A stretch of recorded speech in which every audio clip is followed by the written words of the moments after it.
Hello friends, CMK sir inspiration के इस नए वीडियो में आप सभी का बहुत बहुत स्वागत है। दोस्तों, इस वीडियो में हम हिंदी में जो भी इम्पोर्टेंट निबंध आते हैं, जो महत्वपूर्ण निबंध होते हैं, उस पर डिस्कस करने वाले हैं। क्योंकि आपके दिमाग में हमेशा कन्फ्यूजन होता है कि कौन सा निबंध देख कर जाएँ, क्योंकि 9 नंबर का आता है और ऐसे में अगर आपने जो देखा वो नहीं आया तो निराशा होती है।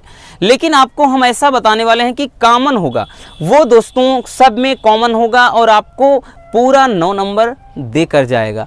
तो आपको तैयार क्या करना है, चलिए उस पर हम डिस्कस कर लेते हैं। आपको कुछ इम्पोर्टेंट निबंध हैं जिन्हें देखकर जाना है। सबसे पहले तो आपको आज के समय की जो सबसे बड़ी समस्या बेरोजगारी, यानी बेरोजगारी पर, ये बेरोजगारी एक समस्या इस तरह से कर आएगा या बेरोजगारी ऐसे ही कर देगा। तो बेरोजगारी एक समस्या, समाधान, ये सारी चीज़ें ये आपको अच्छे से देख कर जाना है। प्रस्तावना में क्या लिखना है कि बेरोजगारी क्या है। बेरोजगारी क्या है दोस्तों, तो बेरोजगारी आज के समय में एक विष, एक जहर की तरह है, जो क्या कर रहा है, हर एक स्टूडेंट को, हर एक बेरोजगार युवकों को अंदर ही अंदर खा रहा है, उनके पूरे जीवन को, लाइफ को स्पॉइल कर रहा है। तो यही आपको अच्छे से लिखना होता है कि प्रस्तावना में क्या लिखें। फिर लिखेंगे बेरोजगार युवा कि किस तरह से आज दर दर की ठोकरें खा रहे हैं, कहाँ से कैसे भटक रहे हैं, दिन रात दफ्तर का चक्कर काट रहे हैं, लेकिन उन्हें फिर भी कोई यहाँ से रिस्पॉन्स नहीं मिलता, यानी उन्हें निराशा ही हाथ लगती है।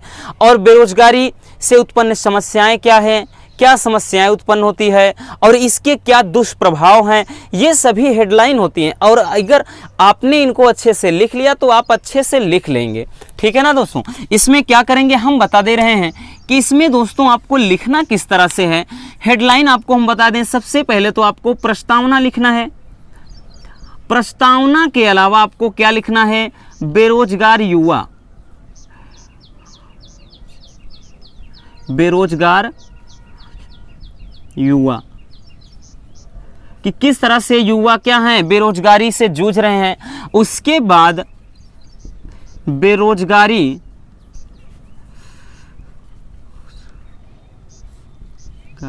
से उत्पन्न समस्या, से उत्पन्न समस्या, इसलिए इसको सब हेडलाइन बता दे रहे हैं क्योंकि ये ज़्यादा इंपॉर्टेंट होता है दोस्तों। उसके बाद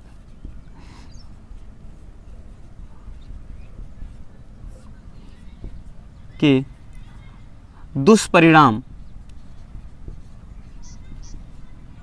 देखो उत्पन्न समस्या यानी कौन कौन सी समस्याएं उत्पन्न हो रही हैं और इसके दुष्परिणाम क्या हैं, ठीक है ना। दोनों लगभग एक जैसे हैं लेकिन थोड़ा सा अंतर होता है। और उसके बाद आपको उपसंहार, उपसंहार, ये आपको, ये मेन हेडलाइन होती हैं, ये तो आपको लिखना ही लिखना होता है, ठीक है ना। अब इसके बाद दोस्तों सबसे ज़्यादा जो दूसरा इंपॉर्टेंट है, जो दूसरा आपको अच्छे से देख कर जाना है, वो है नारी सशक्तिकरण ना, नारी सशक्तिकरण, यानी जो महिलाओं की स्थिति है या एक महिला का इस हमारे इस जीवन में, या फिर कह लें हमारे इस देश में एक महिला का क्या महत्व होता है और महिलाएं किस प्रकार से अपना सुरक्षा कर सकती हैं या किस प्रकार से शोषण से बच सकती हैं, क्या यही सारी चीज़ें होती हैं नारी सशक्तिकरण में, कि समाज में आज नारी की क्या स्थिति है, ठीक है ना, और हमें इनकी स्थिति में कैसे सुधार लाना चाहिए, कैसे रिस्पेक्ट करना चाहिए, ये सारी चीज़ें आपको लिखना होता है, ठीक। और जो तीसरा है दोस्तों, तीसरा सबसे ज़्यादा जो होता है, देखिए पर्यावरण, पर्यावरण के अंतर्गत जैसे वृक्षारोपण, इसमें कई वृक्षारोपण वगैरह, प्रदूषण, तो सभी ये एक दूसरे से लिंक होते हैं। जैसे पर्यावरण में वृक्षारोपण का महत्व, पर्यावरण को दूषित होने से बचाना या पर्यावरण का संरक्षण, तो कई तरह से ये पूछा जाता है, तो ये आपको अच्छे से देख लेना है। और जो चौथा होता है दोस्तों, इसमें पूछ लिया जाता है जैसे आतंकवाद, आतंकवाद, अभी रसिया यूक्रेन में युद्ध चल रहा है, तो इस तरह से क्या है, युद्ध के युद्ध से रिलेटेड क्वेश्चन भी पूछा जा सकता है, यानी ये टॉपिक दे सकता है आतंकवाद कि ये हमारे देश के लिए किस प्रकार से ये हानिकारक है, ये आपको देखकर जाना है। और अगला है दोस्तों जो पांचवा है, पांचवा क्या है, इसमें सबसे ज़्यादा इन सभी, देखो ये कॉमन है, लगभग इतने में से कोई ना कोई, और एक आता है कोई आपका प्रिय लेखक, प्रिय लेखक, लेखक व कवि, प्रिय लेखक या कवि, ठीक है ना, कोई आपका प्रिय लेखक है या फिर कवि, जैसे मुंशी प्रेमचंद हो गया, जयशंकर प्रसाद हो गया और कबीरदास, तो इनके प्रति आपको क्या है, निबंध की तरह पूरा जीवन परिचय एक निबंध की भांति लिख देना है।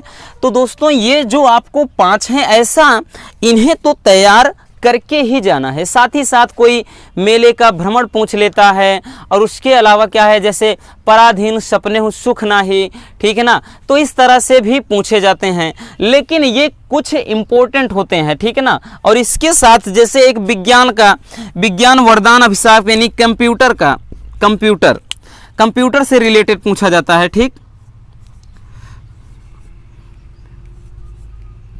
ये तो कंप्यूटर वाले को भी देखकर जाना है, यानी कंप्यूटर का क्या महत्व होता है, कंप्यूटर से कैसी एजुकेशन होती है या हमारे कार्य को कैसे, तो ये सभी क्या होते हैं जो विज्ञान वरदान और अभिशाप से रिलेटेड होता है यही। तो इतने में से तो फिक्स होता है, आपको यहाँ से क्वेश्चन बाहर नहीं जाएगा। सो आपको इसको अच्छे से देख कर जाना है, और आई होप कि आप लोग अच्छे से तैयारी कर लिए होंगे, और बचे हुए कुछ एक दो दिन हैं, इसमें भी आप केवल उन्हीं चीज़ों को देखिए जो आपके लिए हेल्पफुल हो। हमने पहले ही बताया फालतू चीज़ें नहीं देखना है। रस, छंद, अलंकार हो गया, निबंध हो गया, और जो हमने इसके पहले संदर्भ सहित व्याख्या 7 नंबर वाला, उसमें से 100% है क्वेश्चन आएगा। तो इन सभी को अच्छे से देख कर जाना है। अगर तैयारी नहीं भी है तब भी आप 100 में से 60 नंबर तक, 60-70 नंबर तक पहुंच ही जाएंगे। तो मिलते हैं नेक्स्ट ऐसे शानदार टॉपिक के साथ।